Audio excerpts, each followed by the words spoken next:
So we're here today with Farouk.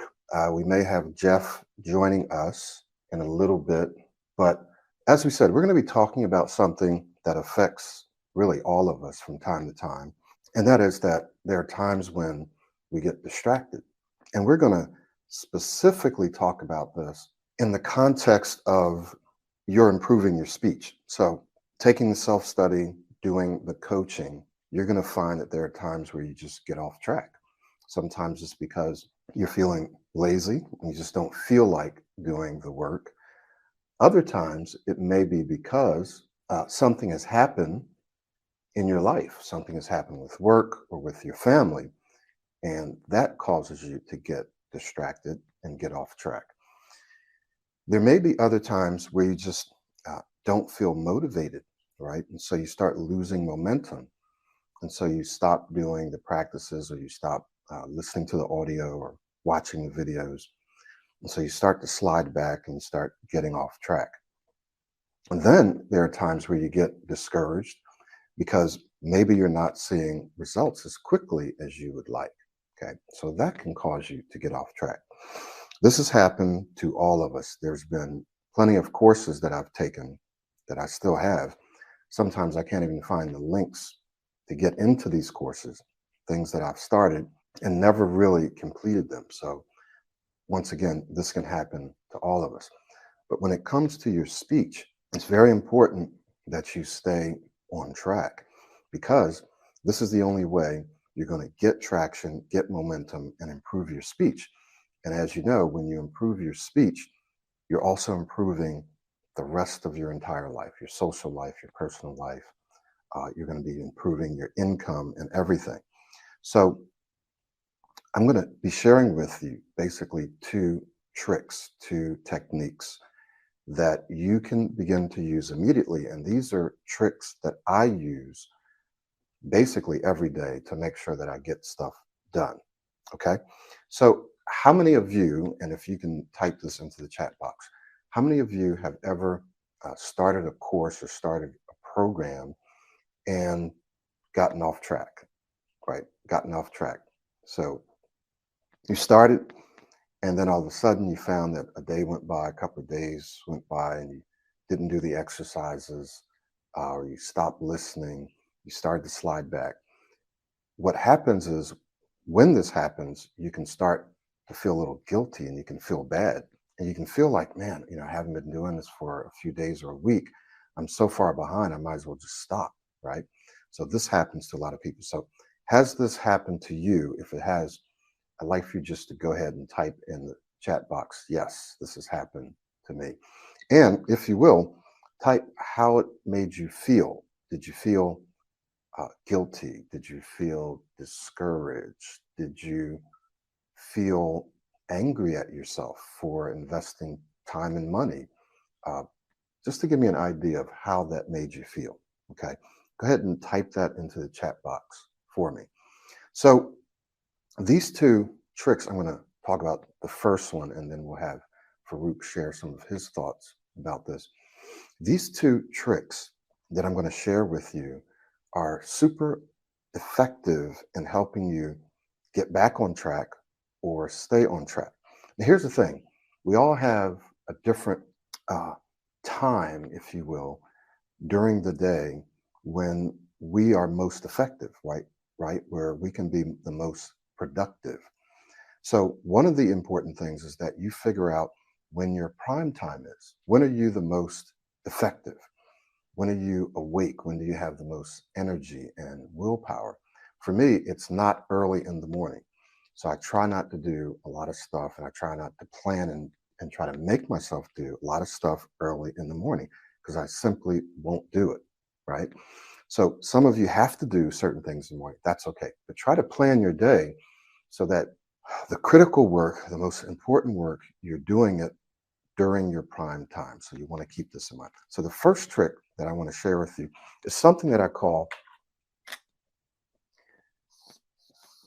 the cat technique, right? And it's really, there should be two T's here. Let's call it the cat technique. And then many habits. Okay, these two things are going to go together. So let me share them with you. The CAT technique is what we call a continuous action technique. So it's what you do to get yourself started. So I'm going to give you some specific examples. Let's just say that you're supposed to be listening to audio. You're supposed to do some free flow speaking practice or modeling practice, and you just don't feel like it, right? So, what you do is you trick yourself into getting started. And I do this all the time. So, I won't feel like doing something. I'll just say, okay, let me, and here's something that I want you to remember, let me just get started. Let me just get started. Okay. Let me just get started. So that means if there's a course that I need to be working on, I just don't feel like it. I'll say, let me just get started. Let me just go open it up on my computer. That's all. That's all I have to do for now. So I'll just go open it up on my computer, right? Now, what happens is once I get started, I'm building momentum, continuous action. Then I might feel like, well, let me just open up a module and take a look at it, right? So you see where I'm going. Continuous action, right? I'm I've started the ball rolling. I'm getting some momentum now.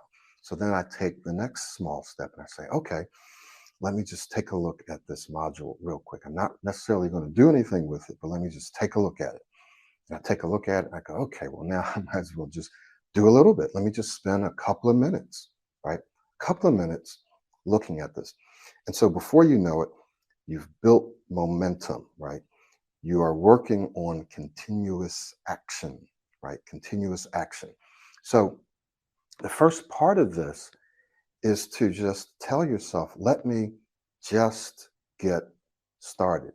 Let me just pull up the audio, or let me just say the first part of the modeling. Let me just do a little bit of the free flow speaking. Okay. So by getting the ball rolling, by starting the momentum going, what you're going to find is that you will be able to get started and actually accomplish more than what you thought. Okay. So the key here is not to think about, right, or to anticipate, in a sense, all the work that you think you have to do. Well, I got to spend 30 minutes on this. I got to spend 45 minutes on this. I got to do this. I got to do that. I'm going to also share with you another part of this in the mini habits, but just tell yourself, I just need to get started, which is much easier than I just need to spend 30 minutes or 45 minutes. These little tricks can be the difference between your accomplishing your goals, improving your speech and improving your life, and not, right? This one little trick, the CAT technique, let me just get started, is one of the things that can help you get started, build momentum, and get more things done. Now, the second part of this has to do with what we call the mini habits. In fact, there's at least a few books out there, and I have almost all of them on mini habits, atomic habits, small steps, and all of those. And basically, what this says is that you take a habit that you want to build, it could be a skill that you want to learn, and you break it down into its smallest parts, right? Smallest steps. And you focus on the steps, right? And you say, okay, I'm just going to, for example, spend 1 minute looking at this, just 1 minute. And once I've completed that 1 minute, I can spend more time, but I don't have to. At least I've done the 1 minute or the 2 minutes, whatever time it is that you want. So the important key here is for you to develop the habit of practicing or of listening to the audio or watching the video, right? It's not how much time you spend initially that matters. Now, that does matter ultimately and eventually, right? But it's you're starting, beginning the habit of practicing, of watching, of listening, of doing whatever. Because once you develop the habit, even if it's just for 1 or 2 minutes, then it's very easy for you to expand the amount of time that you're doing something. Now, does this make sense? So you basically tell yourself, let me just get started. The second thing is you look at just a minimum amount of time. And again, it could be 1 minute or 2 minutes. And you think about, okay, I just need to build the habit of doing these 1 or 2 minutes every day. Now, understand that because of Hebb's law, right, because of how you and I fire and wire in new habits and new skills, the more time you spend, the more repetition, the more consistent you are, the more those neurons that represent whatever habit, whatever mindset, whatever skill you want to build, right? The more those neurons fire together, the faster and the stronger they wire together. Okay? So it's up to you in terms of how quickly and how strong you want to build these new habits. Because if you do, then you want to eventually immerse yourself. So I want you to think of it like going to the beach. And I've used this analogy before, but you go to the beach and you can dip your toe in the water, or you can put your feet in the water, and you can just stay there and just let the water wash over your feet. But ultimately, if you want to really get wet, if you want to immerse yourself, you've got to wade out. You have to keep moving out into that water until it's wherever you want it to be. So you can do that, but you eventually have to get moving, right? Now, another way is you can go to the pier and you can just jump in and immerse yourself. So that's another way. Some people do that and that works for them. But you can't just stay on the edge and keep your feet wet and expect for your whole body to be immersed, because that's simply not going to happen if you just stay there. So just spending 1 minute or 2 minutes doing something eventually is not going to help you very much. But initially, it may be the only way you can get started and start building momentum. Okay, so don't ignore this trick of just getting started and spending a minimum amount of time practicing and so forth. So Farouk, have you experienced kind of getting started, getting distracted, getting off track?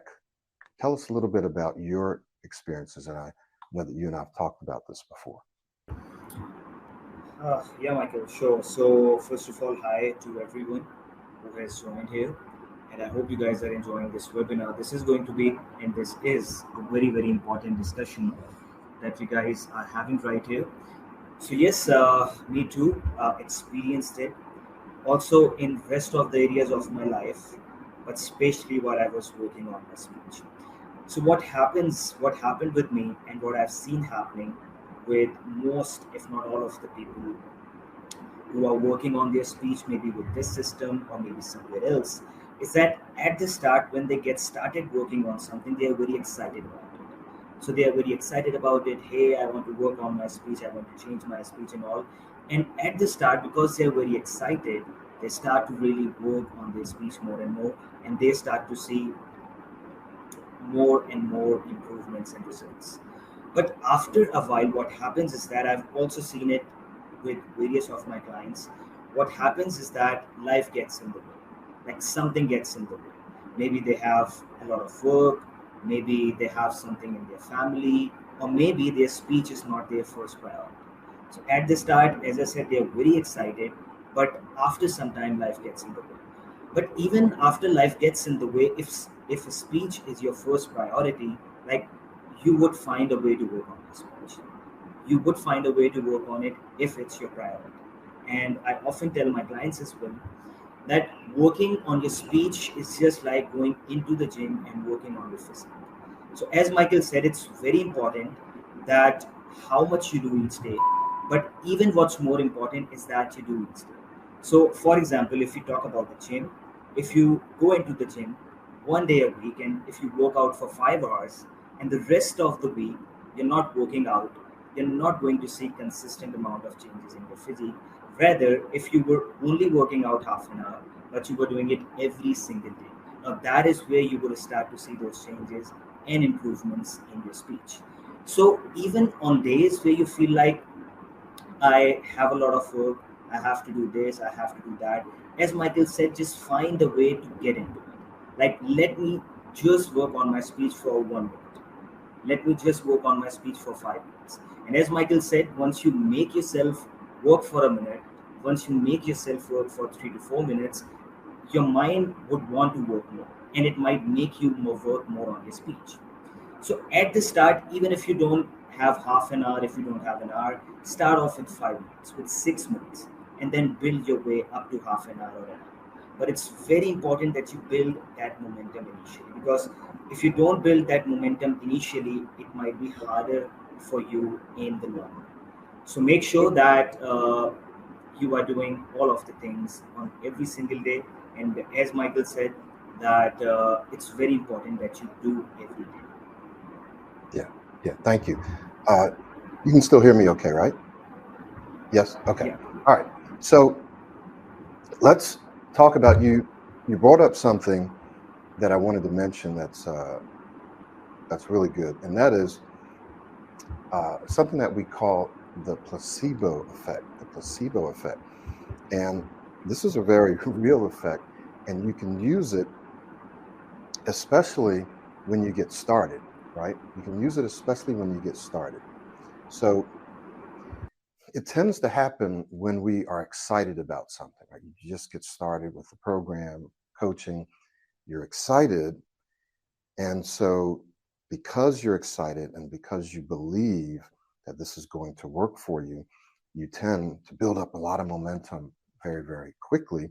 And you tend to start seeing results pretty quickly, right? And it's because you feel kind of confident and you believe that it's going to work. And so it does work. This is not fake. This is a very, very real effect. So what I tell my clients is use that placebo effect, right? Use that momentum when you get started to keep going and to build the habit every day of practicing, even if it's a little bit. Now, what happens if you get off track, right? If you get off track, then again, just say, okay, you know what? I haven't been practicing for a week or for whatever. Let me just jump back in and just get started.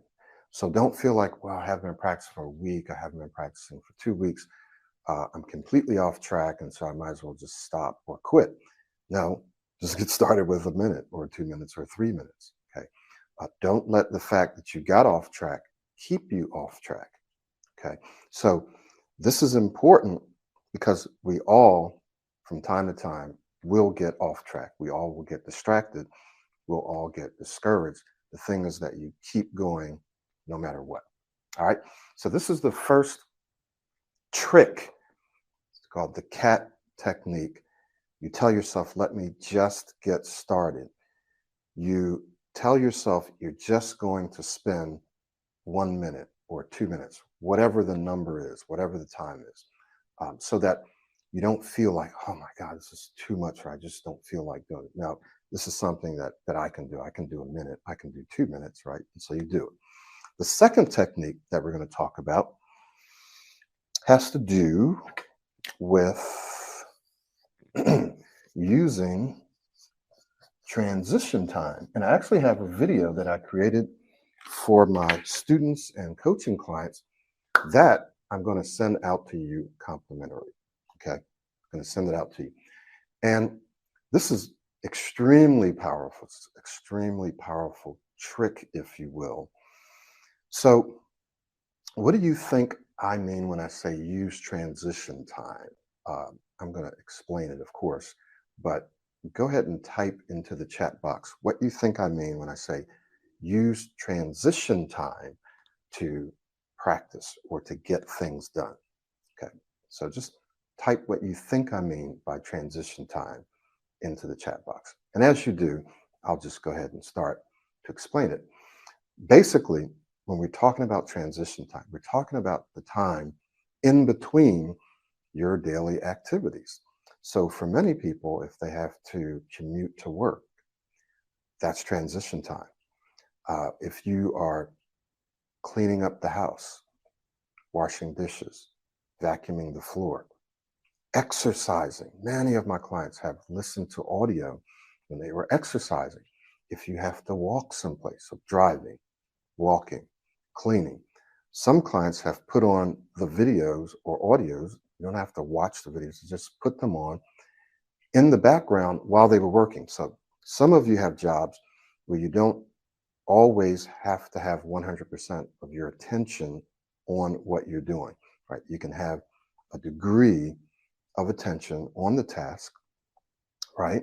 You can have a degree of attention on the task, but you can have something playing in the background. So many of my clients have done that. Some of you are not able, but some of you can. And if you can, do it. You don't have to just sit down and stare and watch the videos. I recommend listening to audio more than watching videos. Now, some of you like to watch the videos, and that's okay. Watch the videos. It's important because when you watch the videos, you are paying more attention. You can also pick up the visuals, right? Which is important. So I'm not saying don't watch video. But what I am saying is build the habit of listening to audio because you'll consume a lot more content if you listen than if you watch. Because you can listen while you're driving. You can listen while you're doing other things. You don't have to feel like, okay, I got to sit down and watch this video. To tell you the truth, I actually don't like watching a lot of videos. Even though I create a lot of videos, I don't really like watching videos. So if I have a course, I will watch them, but it's really hard for me to watch the videos, which is part of the reason why I haven't completed as many courses as I should, because I don't like watching videos. So I find a way to listen to it, or hopefully it's short, and so I can watch it. So I have to work around my dislike for watching a lot of videos. And you may be the same, and that's perfectly okay. That's why we have the entire course in an audio version on a separate SoundWise mobile application that you can get. Okay. So create the habit of listening to audio during what someone said downtime, during your transition time. I listen to a lot of audio before I go to bed. And while I'm sleeping, sometimes it's playing, or I'll set it on a timer for 45 minutes. I'll listen to audio first thing in the morning. Sometimes I'll listen to audio as I'm driving or as I'm walking or exercising or something like that. So use transition time. Use transition time to get a lot of stuff done. Many of you, if not most of you, can probably knock out at least 30 minutes. I mean, I have clients who listen to an hour or more of our audio, but you can probably knock out at least 30 minutes of audio listening, or you can listen to the videos, right? 30 minutes during transition time throughout your day, at least 30 minutes. I can almost guarantee you that all of you have at least 30 minutes where you don't even have to be paying full attention, right? So you can be doing something else and still listening. Your brain is still receiving that information. Okay, so it's a great time. Now, what else can you use or what else can you do in transition time? Well, many of my clients also, when they're driving, they're practicing. They're doing modeling practice. They're doing free flow speaking practice. Okay. So you can have your headphones in and you can be walking. People don't know what you're doing. They just think that maybe you're on the phone. Okay. So you can be practicing modeling, free flow speaking, free flow modeling. You can be working on a presentation using our ultimate presentation system, which is in the course. You can be working on all those things during transition time. Okay. Now, yes, you do want to set aside some dedicated time to sit down and to watch that video and to practice that modeling and to do whatever. But that's just one period. That's just one block of time during your day. You want to use transition time so that you accumulate enough time throughout your day of practice, right? You accumulate enough time throughout your day of audio listening. So here's the other part to using transition time. And this is something that I put in the course as well. Break down your practice times into small chunks or small blocks throughout your entire day. Do not try to save your practice time for the end of the day, because you may start doing it, but almost everyone eventually stops doing it because you don't have what we call willpower, right? Willpower is something that you have a finite amount of. And when we say willpower, we're really talking about self-control. We're talking about your ability to concentrate and focus on something using our prefrontal cortex, our thinking brain. You only have but so much energy. So if you use that energy because you're thinking about something at work and you're talking to people and you're in meetings or you're programming or you're doing whatever, you're simply not going to have that energy or the energy that you need later to focus on practicing. So what happens to a lot of people is they just, I'm just too tired, just don't feel like it, right? So how do you deal with this? What you do is you build in many practice sessions throughout the day. 2 minutes, 3 minutes, 5 minutes, 10 minutes, right? Again, you just say, let me just get started. Let me just do a really quick practice session. And you do several of them throughout your day. Do some in the morning time, absolutely, right? So that you get your day going well. So you do a few small practice sessions in the morning. Then you do some in the afternoon. Then maybe you do a little bit in the evening. Does this make sense? So this may be the only way that you accumulate enough time of practicing and listening and watching it. You accumulate enough time to fire and wire in your new speaking style, your new mindset, right? Your new thinking. This may be the only way that you do it, because if you're like, okay, I want to practice during my lunchtime, or I want to practice when I get home, you might not feel like it, or something might interrupt you, a phone call, a meeting, children, husband, wife, boyfriend, girl, whatever, right? So it's okay to plan out a practice time and say, I'm going to practice for X number of minutes during lunch. I'm going to practice a little bit when I get home. That's cool. But don't wait for those times to practice. Create and build in many practice sessions. It almost doesn't matter how small those sessions are, right? It almost doesn't matter how small they are. It's just a matter of you creating the habit of doing them throughout the day. Okay, so Farouk, tell us about your personal experience in terms of practicing and doing things, but also because you're a coach now, tell us about some of the experiences that you've had with helping people build this into their schedules, as well as some of the challenges that you found. Yeah, sure, Michael. Thank you. So yes, what Michael said makes a lot of sense, obviously. And once again, this is something which I experienced as well, and which I've seen many of my clients experiencing as well.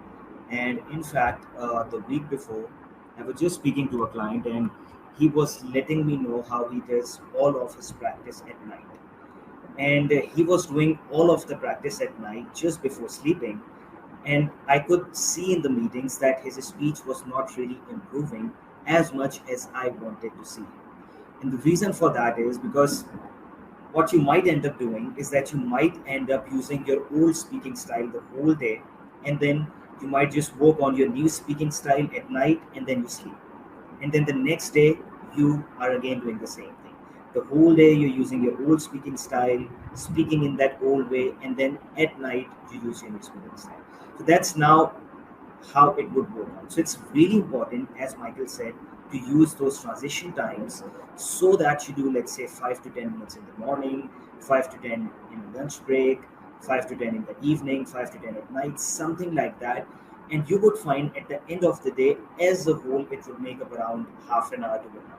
And that is what we want. In this way, first of all, you won't get bored of practicing because you're doing short mini sessions all day long. And another main advantage to it would be that it would keep you in your new speaking style.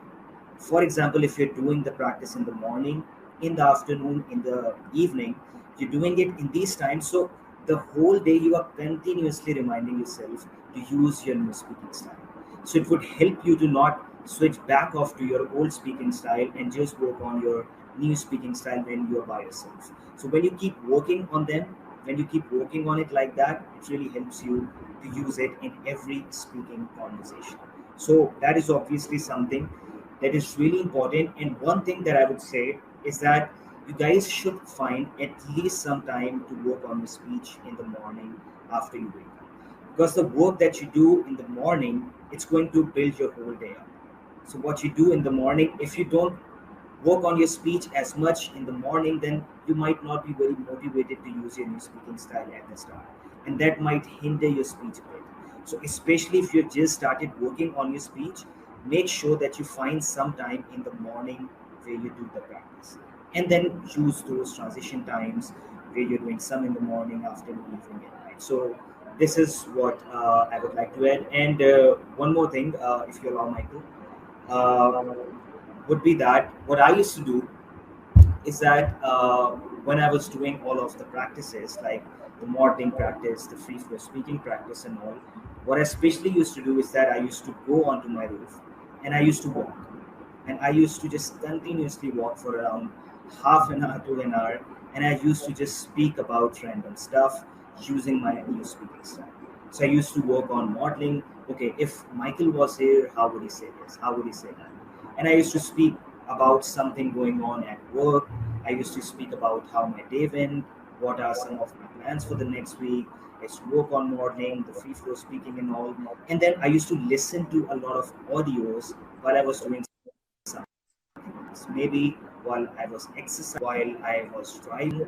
So you don't have to necessarily, as Michael said, have some extra time where you do the practice. You can also incorporate a lot of it into your daily life activities, especially the audio listening and the video watching, especially the audio listening. And as Michael said, many of the clients, what they do is that they work on stuff like modeling while they're driving. So you can also do that. So I don't think that no one can say that I don't have time to work on my speech. First of all, it has to be your number one priority. If it is your priority, you would find time to work on it.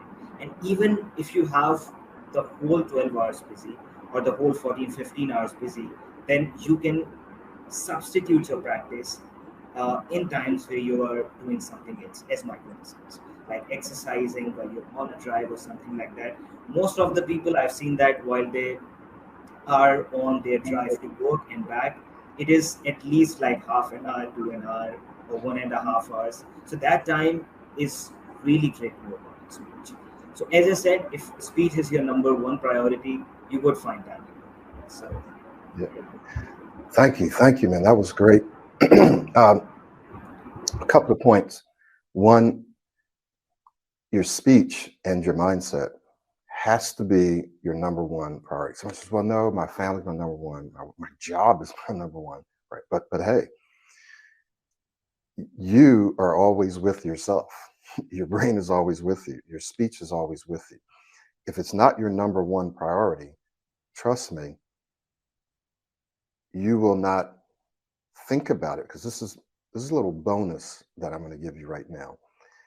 One question and one challenge that everyone has 100% is being able to remind themselves to use their new speaking style while they're speaking, right? Sometimes they'll remember before a conversation, sometimes they won't even remember until they're halfway into a conversation or afterwards. So, how in the world can you remind yourself while you're speaking to use your new speaking style and hold that throughout the entire time that you're speaking?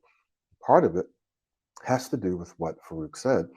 Your speech has to be your number one priority, because if it's not your number one priority, then whatever it is that you're talking about, or whatever you're thinking about, whatever has your attention during that time or during that day, will become your number one priority.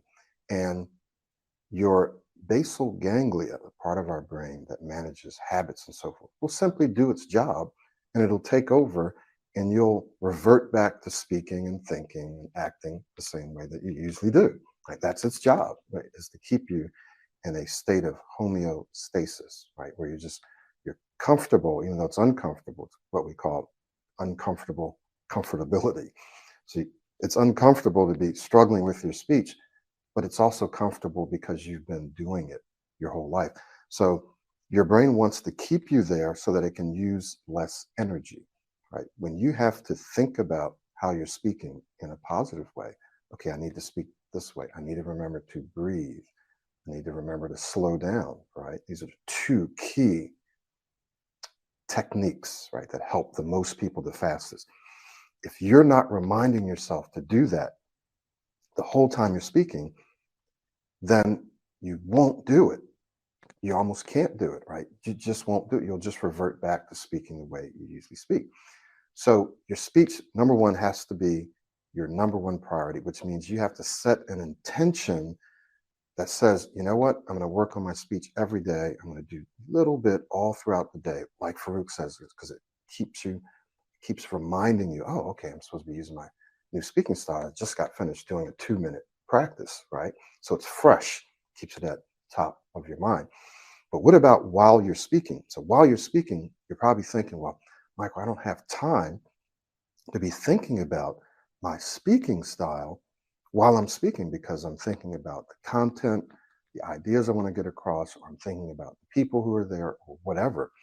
But the truth is, your brain has enough capacity to do both things, right? You can do both things. You just have to set an intention to do it, right? Which means you have to make a decision all throughout the day. You have to keep making this decision that whenever I speak, it's practice time. I'm always practicing. Every conversation is practice. So when I'm speaking, first I have to be aware that I'm speaking. In fact, I sent out a couple of videos that I hope you guys got on how to speak like you walk. When you're walking, you just get up, you walk, you don't think about it. Eventually, we want to get to that where you're not thinking about techniques and breathing and all that. But initially, to change your speaking style and change your mindset, you are going to have to think about how you're speaking. And you're going to have to think about one or two specific techniques that will smooth out your speech. And you'll have to keep reminding yourself throughout the entire conversation. You might remind yourself in the beginning, but seconds later, you'll revert back to your old speaking style. This is normal in the beginning. So as soon as you realize, uh-oh, I'm running out of air, I'm getting stuck, bam, that's an indicator, oh, I'm not breathing, I'm not extending my words, I'm not slowing myself down. Bam, do it right then. Then guess what? Seconds later, you'll revert back again, and then you have to remind yourself again. Now, here's the thing. You need to be reminding yourself to do this in every conversation, not just in an important work meeting or important phone call. You have to do it when it's no pressure around family, friends, by yourself. When it's low pressure, right? When it's medium pressure, when it's high pressure. You also have to start creating and taking advantage of more speaking opportunities, right? Remember, it's all about building momentum, building momentum. Use transition time. Tell yourself, I'm just going to get started, just going to work on this a minute. And then when you're speaking, you also have to be aware that you're speaking and be aware of how you're speaking. Okay. So raising this awareness is also a habit. You're developing the habit of being aware, hey, I'm speaking now. And number two, this is how I need to speak.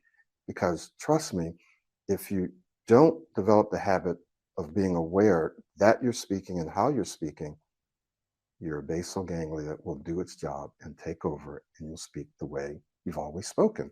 That's why so many people say, well, okay, I know I can do this when I'm by myself. I know how to practice this.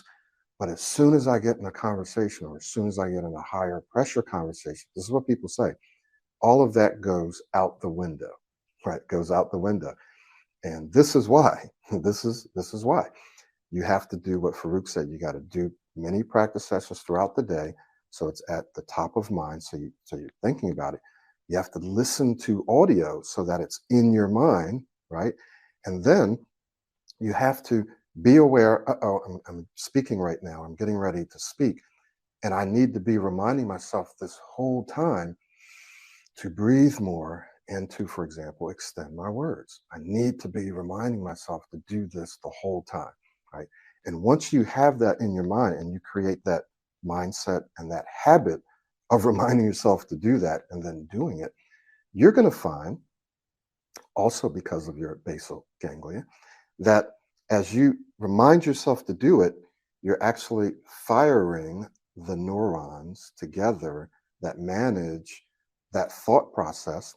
You're firing the neurons together that manage your breathing. You're firing the neurons together that manage your extending your words or slowing down your speech.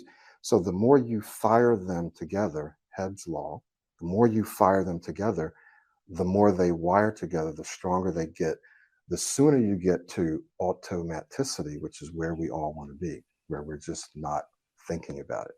Okay. So this is a process, but it happens when you become aware that you're speaking and how you're speaking, and you remind yourself the whole time. So this whole thing that we're talking about, these two tricks, and I've just given you a huge bonus, a huge bonus. I mean, this is one challenge that every single person has had, and you will have it until you get to a place of automaticity. So thank you for joining in, Jeff. So we've talked about two tricks, which hopefully you heard. We'll just kind of go back over those really fast. One has to do with the cat technique. Just get yourself started. Let me just get started. Let me just do a little bit. Let me just open this up. Let me just say a little bit. Get the momentum going. Second trick has to do with doing things in your downtime, doing things during transition time, having stuff playing in the background, practicing while you're driving, while you're walking, while you're exercising, and using that time to really accumulate a lot of practice time, a lot of listening time. And these two tricks are techniques, if you will, that can make the difference between you being successful or not. So Jeff, share with us maybe a little bit of your experience with these things and things that you've found. Yeah, so, I started with the Pro90d about 2 years ago, and I have 3 kids. I have a 9-year-old, a 5-year-old, and a 4-year-old, and I'm married, and a full-time position as an attorney and all that. So, I always had the built-in excuse that there was no time to practice, right? I couldn't possibly block off 30 minutes or an hour to practice speech. And then, over time, I started to identify that I do have 5 minutes there. I do have 10 minutes there. I can block off 20 minutes between 9 o'clock and 9:20 in the morning. So, it's so important to if I can reference, the first step is to just get started. I think that's everything. I think that we tend to underestimate the importance of just starting for 1 minute, right? So just challenge yourself to start practicing for 1 minute. And I would estimate, and obviously this is just an estimate and not substantiated by much other than my own personal experience and perhaps experience of others. But if you commit to 1 minute, that often turns into 5 minutes, 10 minutes, 15 minutes. I've often been driving and I was like, okay, you know what? I'm going to turn the radio off, turn the music off, or, put an audio on for Michael Williams. And I'll go ahead and I will set my watch for 5 minutes. And then it'll be 30 minutes and it's still going, and I'm practicing my speech as well. And so, if you start to accumulate those, you're casting these crucial votes, right, for becoming a new, different, more dynamic speaker. And it honestly starts with just a commitment for 1 minute, right? And if you start that and do that daily, I promise you that it'll blossom into longer practice sessions and more often too. Thank you, Jeff. Thank Yep. you. Really appreciate that. Mhm. So, want to just highlight a couple of things while we're going over this. If you guys have questions for any of us, right, go ahead and put those into the chat box. Anything related to what we talked about today or to the Pro90d smooth speech system or anything like that, challenges that you're having, please type that into chat box. Hopefully you guys can see a few things that I've posted. There should be some buttons up there. One of those is going to be for you to save $100 off of our self-study course. It's a webinar special. Click that button, and if you're not taking the course now, get into the course. There's a community built around it. They do practice sessions. We have some practice sessions with Farouk. Eventually we're going to have some with Jeff. So this is going to give you the entire system, which we've been building now for more than a decade. It is science-based. It's science-based, but it's also people tested. That is, professionals from around the world, just like you, for more than a decade, have been giving us feedback, and we take that feedback and we make the course better and better and better. It's also come from our personal experience. I started for more than around 30 years or so, right? My speech is still not perfect, still not 100%, and no one's is, right? No one's speech is 100%, 100% of the time. So get that out of your mind, that your speech is never going to be 100%, 100% of the time. But the system is there to give you all the tools that you need to take you from wherever you are now. If it's blocking, if it's speaking too fast, if it's anticipating and worrying about your speech, if it's running out of air, if it's just situational where, around certain people or certain speaking situations, all of a sudden your mind gets cloudy and foggy. You're repeating yourself. You're not saying what you want to say. All of those and any of those, it's making presentations. If it's interviewing, I can't tell you how many people we've worked with to help them get jobs, sometimes in a very short period of time, doubling their income, tripling their income, making tens of thousands of dollars more in a short period of time because they went through this process. So for some of you, starting with the self-study is going to be your best option. Click that link, get that discount right now. It's not going to be there forever. Others of you want to accelerate your progress, and the best way to do that is to work with us one-on-one. We have some custom coaching packages, but we also have our traditional packages. So if you stutter, you're going to want to look at that. You can work right now with myself and with Farouk, and Jeff is in training, and he'll be available to start working with people pretty soon as well. We're all people who have stuttered, and so we understand from the inside what it's like, and we have a system in place, again, that's been working on it for more than a decade, that can help you with your speech. I've helped probably thousands of people. I have 45,000 students, more than 45,000 students. And so we've helped people go through this process. So you want to go ahead and click on the button to book your call if you're serious and you're ready about transforming your speech. It's the fastest way. It's the best way. And what I say is that we can help you to start speaking smoothly, calmly, and confidently in 30 days, or we'll continue to work with you until you do, right? We'll continue to work with, that's our guarantee now, because now you've got to do the work, right? We're not just going to keep working with you and you're not doing the work, because again, it's about changing your brain, right? So only you can do that through your own activities. So you have to do the work, but we'll work with you if we need to longer.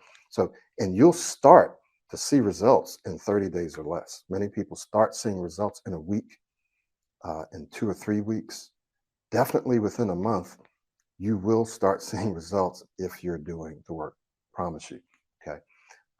So you're going to want to go ahead and book a call.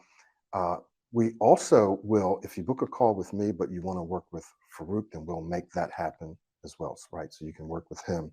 But book a call.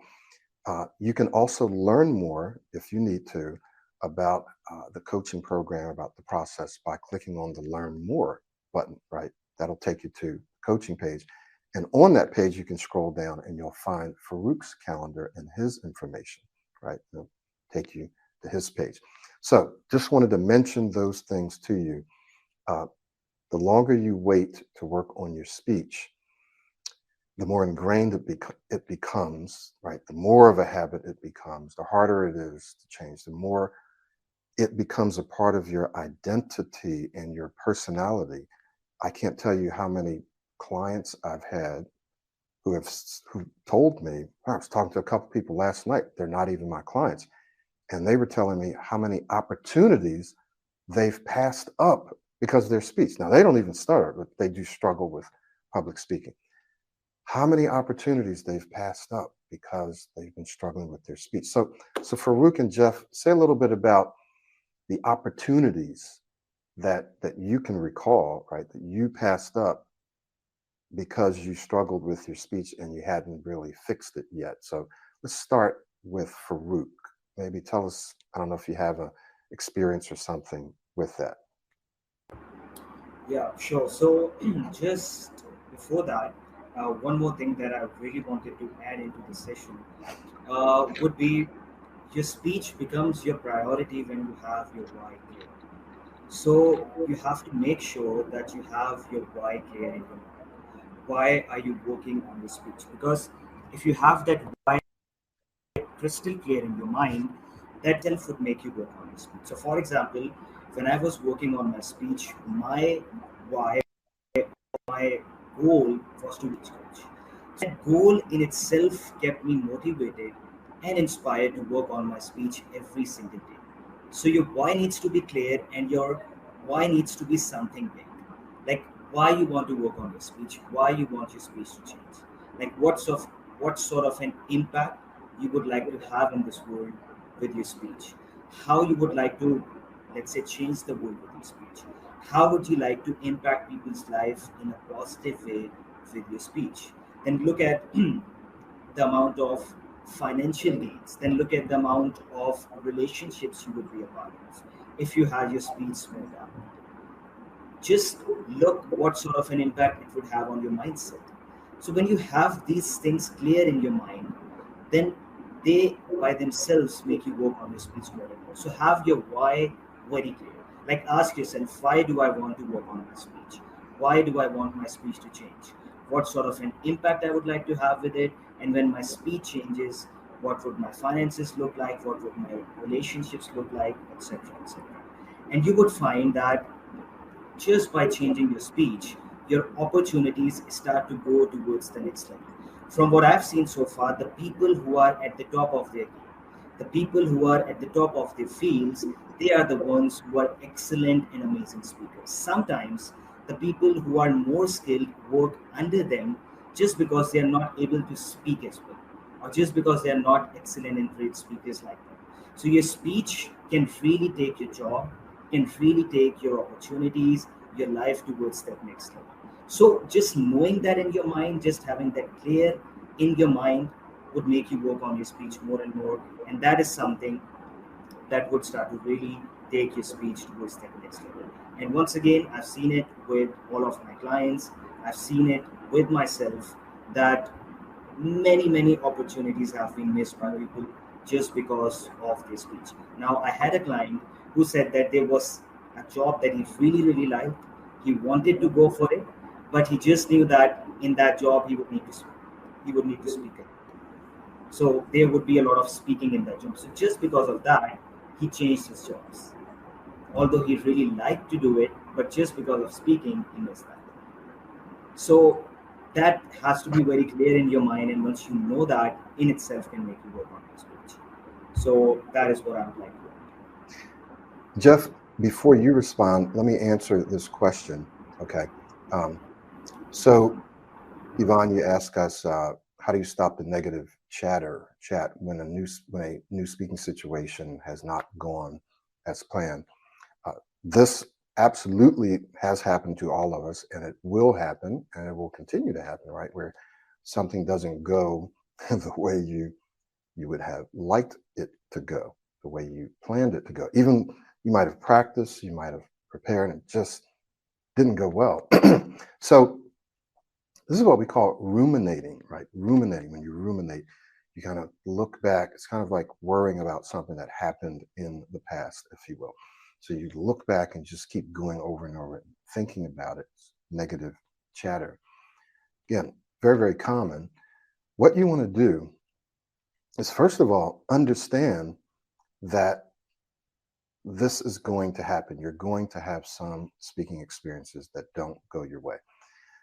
And so we have something that we call just the bump in the road, right? You look at it like a bump in the road on your journey to wherever you're going. And a bump in the road is you're driving along and you go over a little bump or you go over a pothole. You're going to hit bumps in the road if you're moving, right?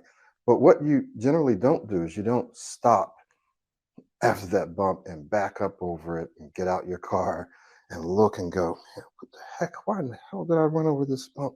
I'm always running over these bumps. Like, you don't get out of your car and stop and, complain about the bump and look at the bump, talk about the bump, back up over the bump and keep going over it.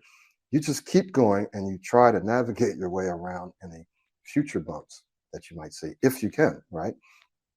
So you look at it like, you just tell yourself, hey, that was just a bump in the road. I will have more opportunities in the future. Never look at, it doesn't matter if it's an interview, a big presentation, or a conversation. Never think that this is it. Oh my God, this is it.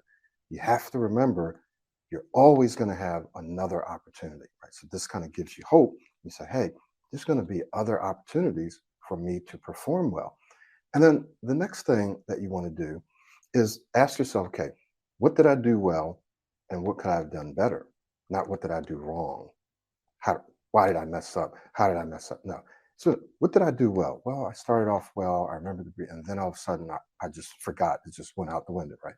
Okay. All right. Now, what can I do better the next time? This is forward thinking. This is more constructive. What can I do better the next time? Well, next time I can remind myself to do these things, or next time I can make sure that before there's a next time, I'm putting a little bit more time in practice, like we've been talking about, right? Because everything accumulates. Or next time, I know that I need to be aware of how I'm speaking in a positive way. And for example, I need to remind myself to breathe more. I need to remind myself to breathe more. I need to remind myself to extend my words, to slow down. Let me give you an example. Often when I'm in an Uber, the person is a Spanish speaker, so Spanish is kind of my second language, not 100% fluid. So in Spanish, I tend to struggle. I mean, I can block, I can't get words out. All those kinds of things happen to me in Spanish. So I don't have the confidence or the identity built up yet, which is why I practice. So we're in the car and can't get those first few words out. I'll wait. I'll figure out how to get something out. Struggle. I'll get it out. Then we'll start a conversation. And during that ride, I'll get more and more fluent, more and more relaxed, more and more confident. So the first one was that bump in the road, man, just terrible. But because I kept driving, because I kept pushing, I got more and more confident and comfortable.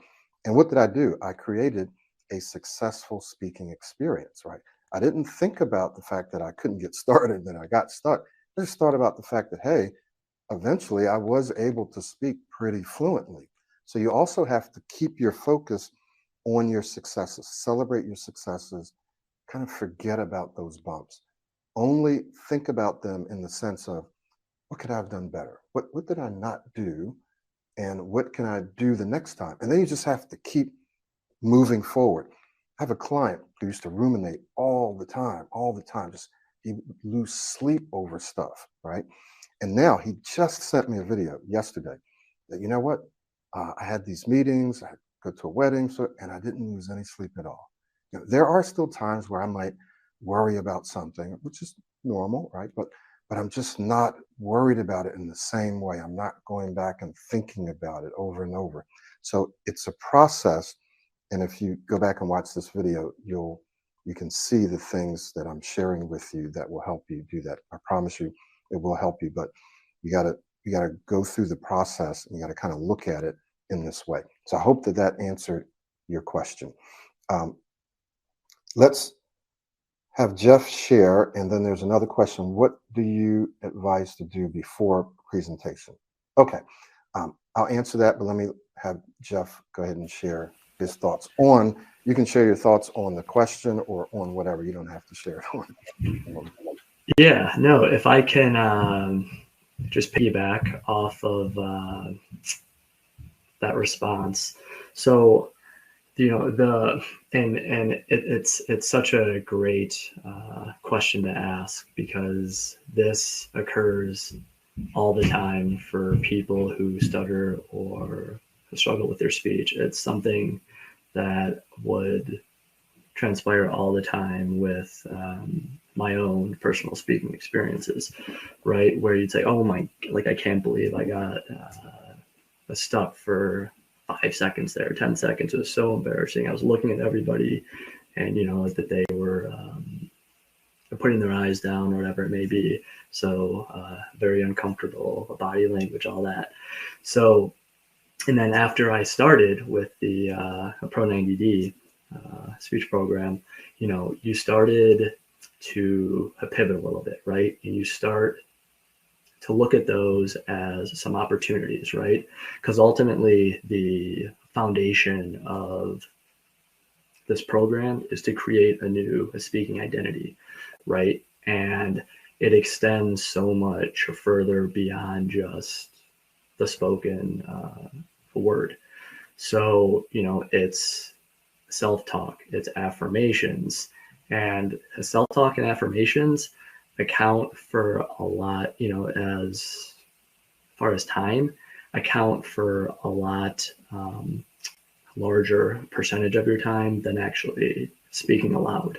So even if I had a poor or a bad speaking situation, I got stuck several times, and I would catch that initial thought of, I can't believe that happened, I'm terrible at speaking, and then all of a sudden you become aware of it, right? And you stop and you say, but I've been practicing for 3 months. I am improving. I've had other similar speaking situations where I've done great. It's just a matter of time. So maybe next time around, I just have to take my time a little bit. Perhaps I need to extend and blend a little more. And so you're more constructive, right, with the evaluation or the assessment afterwards. And also, it's kind of, it's a two-pronged thing. It's you're more constructive in your personal feedback with your speech, and then also you're reinforcing this new speaking identity as well. So it's a win-win for you. So you just have to be mindful of that, and it does take time to cultivate that, right? So, but it's just about catching yourself in those thought patterns as early as you can, and then trying to view that as an opportunity to say, okay, you know what,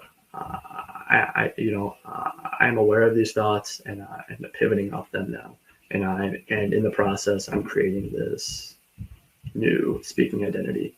So that's really what we're doing there.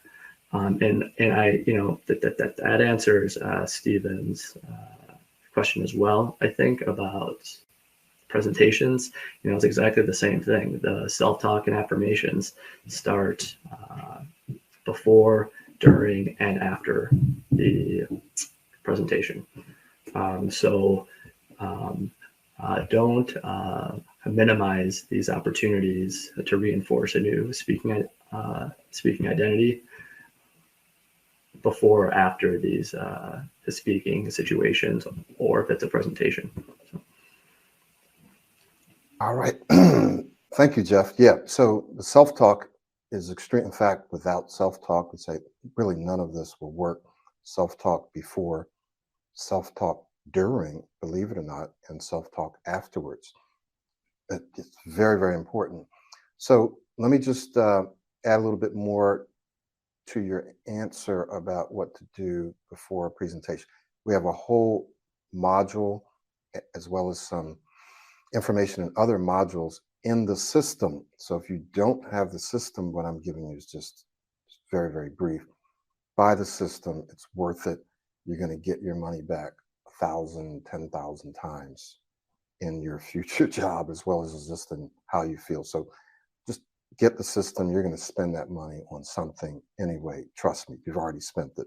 So a couple of things you want to do using our system is you want to definitely do a lot of self-talk, visualization, something that we call verbalization. So you kind of want to see yourself speaking well.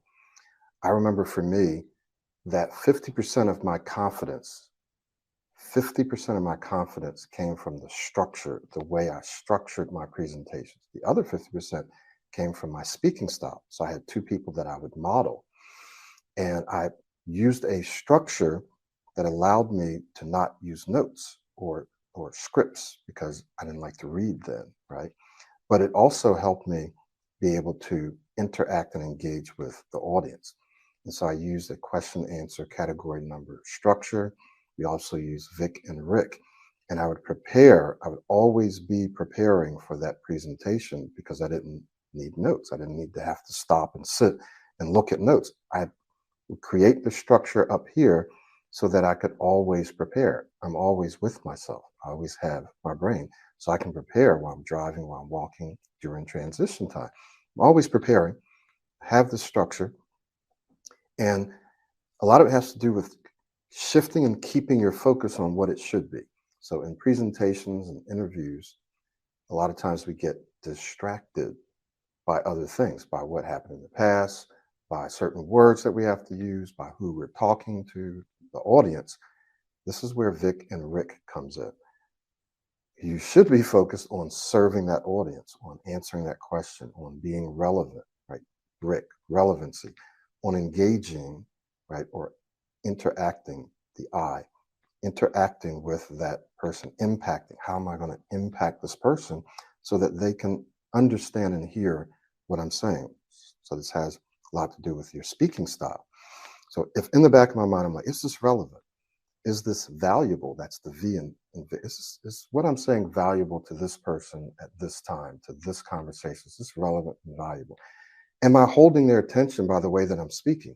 That's just in the back of your mind. Am I inflecting? Am I modulating my voice? Am I making good eye contact? Am I using my body? Right? These are all constructive things. And then the content comes in also in the value. Am I offering valuable content? And then the C is clarity. Two parts to this. Clarity in your speaking style. Am I enunciating? I like to call it articulating. Am I speaking too low, speaking too high, speaking too fast? So am I engaging them? Are they able to understand what I'm saying because of my style? And then the second part of the C has to do with structure. Is what I'm saying logical? Can they follow what I'm saying, or am I all over the place? Okay. So this is a thinking framework that, trust me, you can have in the back of your mind. You can have it as you prepare, and you can have it while you're speaking. It's become automatic for me, but it's in the back of my mind. I'm self-monitoring how I'm looking, how I'm sounding. Am I using my body? Am I engaging? Right? Is this logical? It's kind of in the back of my mind. Now, what does that do? It's what we call a positive distractor. It's a positive, I'm being distracted, but in a positive way. I'm focusing on something that's constructive, that's actually helping me communicate with you better.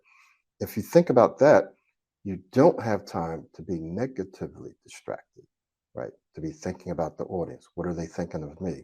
What about this word? I'm not going to be able to say this word. Uh-oh, I'm getting stuck here. Uh-oh, wait a minute, I'm getting cloudy. I can't think of what this is. Uh-oh, now everything's going well because now I'm getting distracted.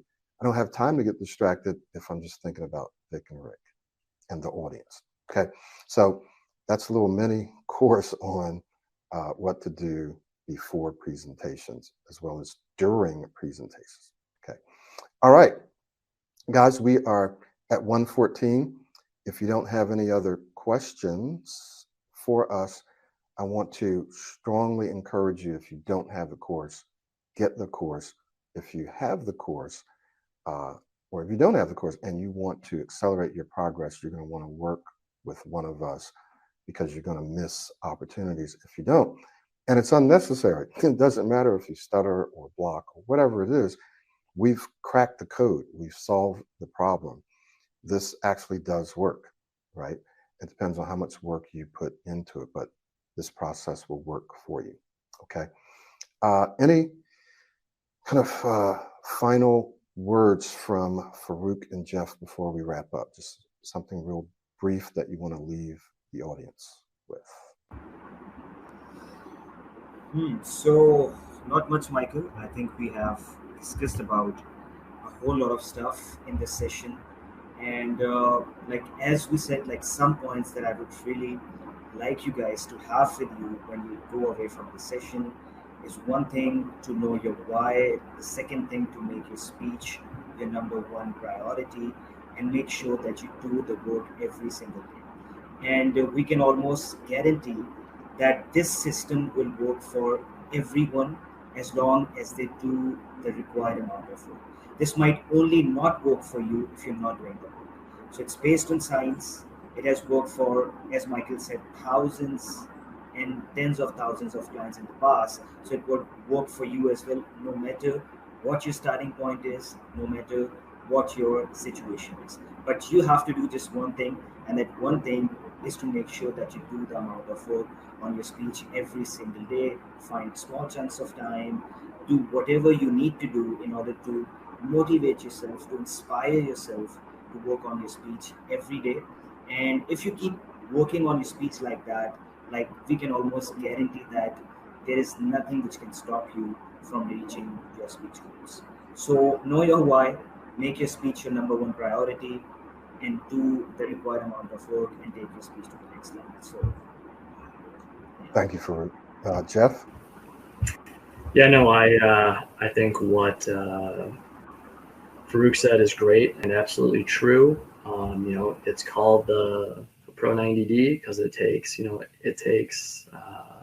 90 days to firmly establish this new way of speaking. So it takes time, it takes some effort, but as Farouk said, it's grounded in science and neuroscience, and it works. It just works. So it's just a matter of time and effort. And if I can do it, then everybody can do it. And but it just takes commitment and a priority. So that's all. All right. Thank you guys for joining me, Farouk and Jeff. Thank all of you who are on this webinar for joining us today. Thank you for your questions. Great questions. And those of you that will be watching the replay, thank you for doing that. Take action. Webinar is great. Videos are great. But ultimately, you need to plug yourself into a system and a process if you want to see real change and long-term change. I'm going to be sending out a video, a little short video that I got from Mona. Her name is Mona Jones now. Just got it. You'll have to excuse the quality of the video because she just shot it for me real quick, and she's going to shoot some more of better quality. But the sound is great, and you can see her and everything. But I'm going to shoot that out because it's super inspirational, and she basically says the same thing that we're saying here. So we'll get that out to you as well. But I look forward to seeing you inside the course or working with us privately. And thank you so much. Okay.